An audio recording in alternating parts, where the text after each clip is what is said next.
내 집 마련에 있어서 2023년은 어떻게 전망하십니까? 그러니까 제가 좀 우려하고 있는 부분이 굉장히 많은 사람들이 지금 내 집 마련, 실거주 이런 어떤 키워드에 좀 뭐라고 할까 실거주는 괜찮다라는 명제를 만들어 놨거든요.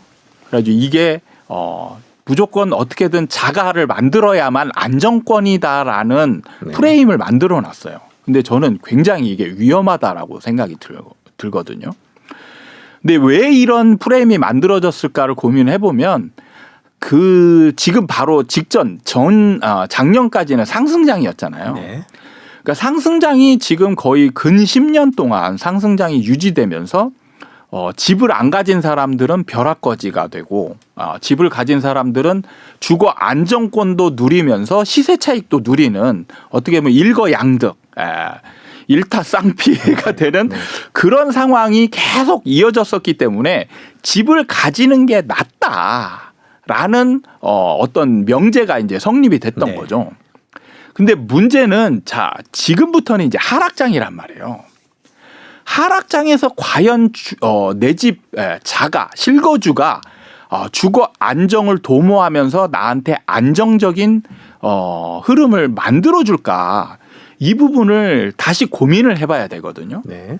근데 그 부분을 고민을 안 하는 거예요. 그래서 지금 같은 경우는 제가 이제 좀 새로운 여러분들한테 숙제를 좀 던져주는데 이제부터는 집값이 안 올라가게 되면 뭐냐면 순수한 주거비의 대결로 들어가는 거예요. 주거비요? 예. 네. 그러니까 매매로 가느냐 임대로 가느냐 거기에 따른 주거 비용이 생기는 거거든요. 내가 이제 들어간 돈이 있잖아요. 뭐 대출을 받았으면 그 대출에 대한 이자나 이런 것들이 이제 순수한 주거 비용이 되는 겁니다. 그럼 그걸 비교해서 유리한 쪽을 선택하면 되는 거예요. 예를 들어서 이제 계산하기 쉽게 10억짜리 집이 있다라고 가정을 해보면 매매로 들어가게 되면 10억이 되는 거죠. 그러면 전세로 이 집을 들어가게 되면 얼마로 들어갈까요? 한 6억 정도면 될 겁니다. 6억.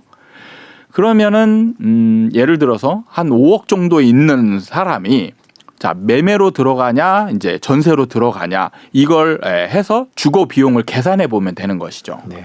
그러면 이제 매매로 들어가게 되면 10억을 줘야 되잖아요. 5억 있는 사람이 10억을 주고 사려면 5억을 대출을 받아야 됩니다.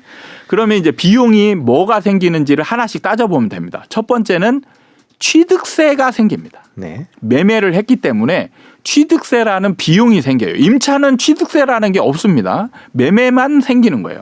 그러면 10억짜리 취득세를 세면 3.3%거든요. 1주택자일 경우에. 그러면 3,300만 원인 거예요. 그 다음에 두 번째 비용이 또 뭐가 있냐. 매매로 들어가게 되면 매년 재산세가 나옵니다. 매년 재산세가 나오는데 10억 같은 경우는 약 한 180만 원 정도의 재산세가 나오거든요. 그러면 이게 매년 나오는 거예요. 매년. 그러면 매년 180만 원이라는 비용이 생기는 겁니다. 거기에다가 대출을 받았잖아요. 5억. 그러면 이제 이자는 공평하게 해야 되니까 임대 이자와 매매 이자를 같게 가정을 해볼게요. 네. 그러면 5%로 가정을 하면 5억에 대한 5%의 이자, 그럼 2,500만 원이죠. 매년 2,500만 원의 이자 비용을 내야 되는 거죠. 이게 이제 주거비입니다. 그러면 1년 동안에 들어가는 비용을 일단 계산해 보면 3,300만 원 플러스 180만 원 플러스 2,500만 원 네. 플러스 공인중개사 비용입니다. 그렇죠. 근데 중개사 비용도 금액에 따라서 달라지기 때문에 10억에 대한 금액을 해야 되죠. 그럼 대략적으로 500만 원. 네. 이렇게 다 더해보면 그게 1년 동안에 나가는 주거 비용이 되는 거죠. 그러면 지금 계산해 보셨는데 6,480만 원. 6,480만 원입니다. 자, 그러면 임대로 들어갔을 때 임대로 들어가면 6억이라고 가정을 했으니까 지금 이분이 5억이 있었잖아요. 그럼 1억 대출만 받으면 됩니다.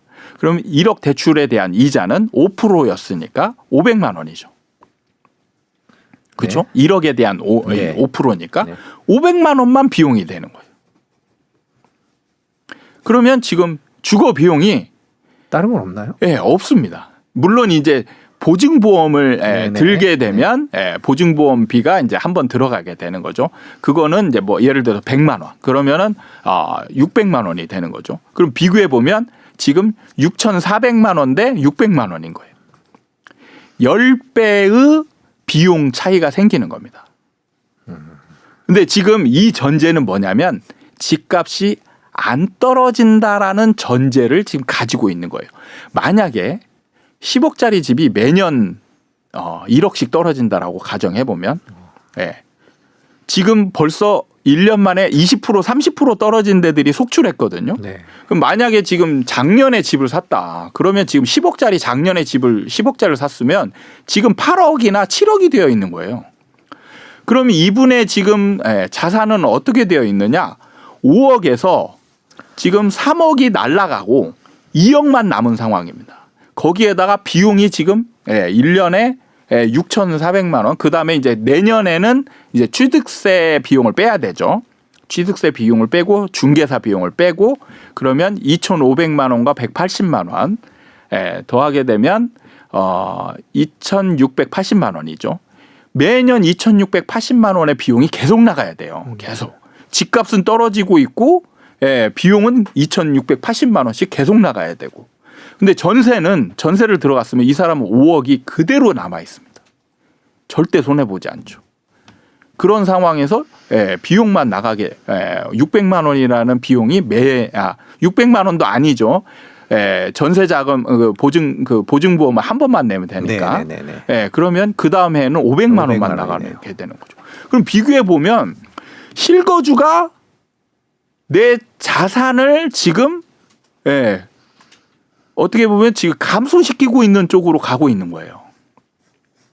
그러니까 지금 이렇게 1억을 비교해 보면 실거주가 유리한 게 아니고 지금 나를 망치고 있는 쪽으로 지금 가고 있는 중입니다. 근데 지금 실거주는 괜찮다. 이거는 굉장히 잘못된 거라는 거죠.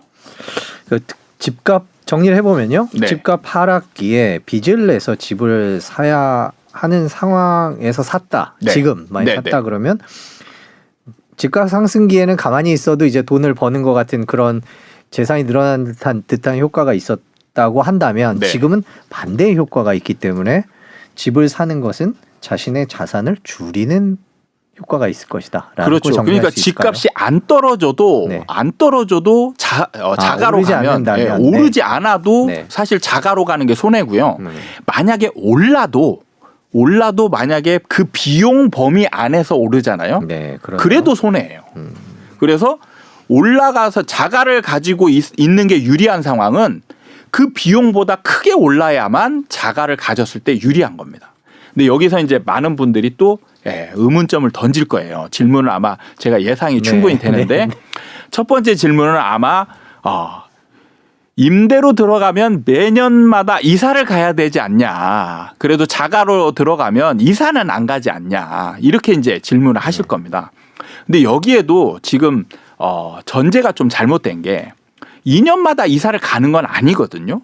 이사를 가야만 하는 상황이 이제 벌어지는 거예요. 그러면 이사를 가야만 하는 상황을 예상을 해보면 첫 번째는 집주인이 임대인이 내 집에 실거주하러 들어오는 경우는 어쩔 수 없이 이제 진짜 쫓겨나야 되는 거고 두 번째는 이제 임대료를 올릴 때 나는 그게 너무 싫어. 그래서 못 올려주겠어. 그러니까 나가겠다. 이런 경우거든요. 근데 사실 임대인이 들어오겠다라고 하는 경우는 이제 이거는 방법이 없죠. 네. 방법이 없는데 임대료를 올릴 경우에 이게 싫어서 이사 가는 경우는 임대료만 보기 때문에 그런 거예요. 올려줘도 됩니다. 예를 들어서 6억이었잖아요. 만약에 7억으로 올라요. 7억으로 오르면 대출을 만약에 좀 이거는 가정을 좀 심하게 한 건데 대출을 1억 더 받으면 되는 거죠. 그러면은 이 사람의 주거 비용은 2억에 대한 이자만 발생하는 거예요. 그렇죠. 네. 자기 자산이 손해 보는 게 아닙니다. 네. 2억에 대한 이자만 발생하는 거거든요. 그럼 1,000만 원이죠. 1,000만 원입니다. 그래도 어쨌든 자가보다는 비용이 적게 들어가는 거예요. 예. 네. 그러니까 자가랑 비용하면 비교하잖아요. 그러면 임대료를 어느 정도 올려줘도 그게 유리한 상황이 되는 겁니다. 그래서 지금 이사를 무조건 가야만 하느냐 이건 아니라는 거죠. 그래서 임대로 들어갈 때 집주인이 꼭 나중에 들어올 사람인지 아닌지만 판단해서 들어가면 내 주거 안정권도 하락기에는 오히려 임대인이 내보내는 것보다 더 있어주세요 라고 요구하는 경우들이 더 많거든요. 네. 그래서 하락기에는 주거 안정권이 아주 심하게 해치지 않습니다. 네. 그러니까 우리가 지금 상승기를 너무 오래 겪었기 때문에 상승기 때는 집주인이 임대료를 어떻게든 올리기 위해서 정말 많이 노력하거든요. 그러다 보니까 임대료가 막 매년 만기 때마다 몇 억씩 올라가니까 그걸 견디지 못하고 비워줘야 하는 상황이 벌어졌기 때문에 주거 안정권이 깨진다. 근데 지금같이 전세가가 급락하고 있는 상황에서 나간다라고 하면 임대인이 좋아할까요? 안 좋아하거든요. 그렇죠. 네. 있으면서 좀 나름대로 협상하는 게 훨씬 편하지. 나간다라고 해서 새로운 임차인 맞추게 되면 그 전세료가 더 떨어질 가능성이 많기 때문에 오히려 주거 안정권은 하락기 때는 오히려 어느 정도 확보가 되는 상황이에요. 임대로 들어가게 되면. 그래서 이런 것들을 종합해 보면 임대로 하락기 때는 임대로 있는 게 훨씬 더 내 자산을 지키는데 유리한 포지션이 되는 겁니다.